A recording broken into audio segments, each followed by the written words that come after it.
The greatest threat to our food comes from how the animals are raised and processed. For example, mad cow disease is caused by feeding inappropriate foods to cows.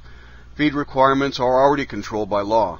The best protection for our food supply is to test the animals, as is done in other countries. Indeed, while food processing facilities are regulated, enforcement is lax.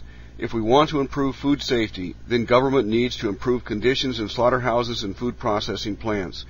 Yet the large industrial agricultural entities, such as Cargill and Tyson, support this tracking program rather than the measures needed to improve food safety.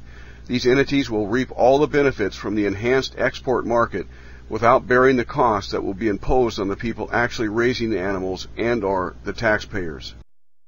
Moreover, by creating such a burdensome program, the big agricultural industries can rid themselves of the small but rapidly growing local food movement that threatens their monopoly and its ability to complete the vertical integration of our food supply. This raises the question of what NAES will actually do. First, it will not protect against disease problems or increase food safety. It will, however, drive independent farms and ranches out of business. It will cripple the organic and local foods movement. It will destroy historical personal private property rights.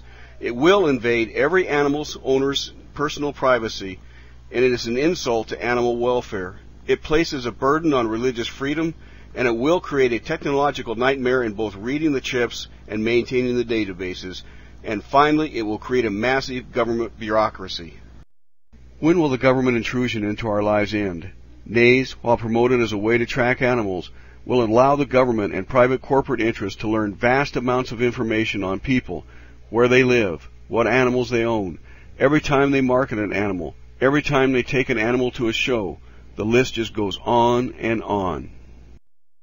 The government has not even done a cost-benefit analysis of this program.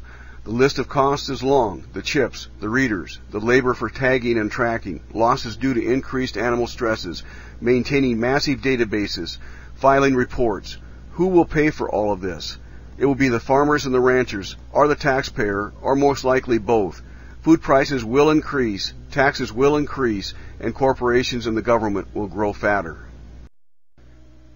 It is critical that everyone learn what is happening in their state. NAES is not a federal mandate, at least not yet. The USDA has no statutory authority to implement NAES. The USDA claims that the Animal Health Protection Act of 2002 is the source of its authority, but that statute does not address the intrastate identification and tracking. Proponents have tried in 2 Congresses to pass legislation to amend the Act to provide for mandatory electronic tracking systems for individual heads of livestock. They have failed each time. So each state is free to decide for itself whether or not to implement an animal identification system. Find out from your own state legislature and state agricultural departments what they are doing to implement NAES. You and your friends have the capability to block and/or force the repeal of any laws. Tell your neighbors about this attack on our civil liberties. Help stop this unnecessary federal program by signing the Liberty Art Pledge on our website. Let us also help you by contacting our state coordinator and providing tools that you can use. Click on the picture to go to our Citizen Action Tools. We need your help to prevent this very intrusive and unnecessary program from being implemented.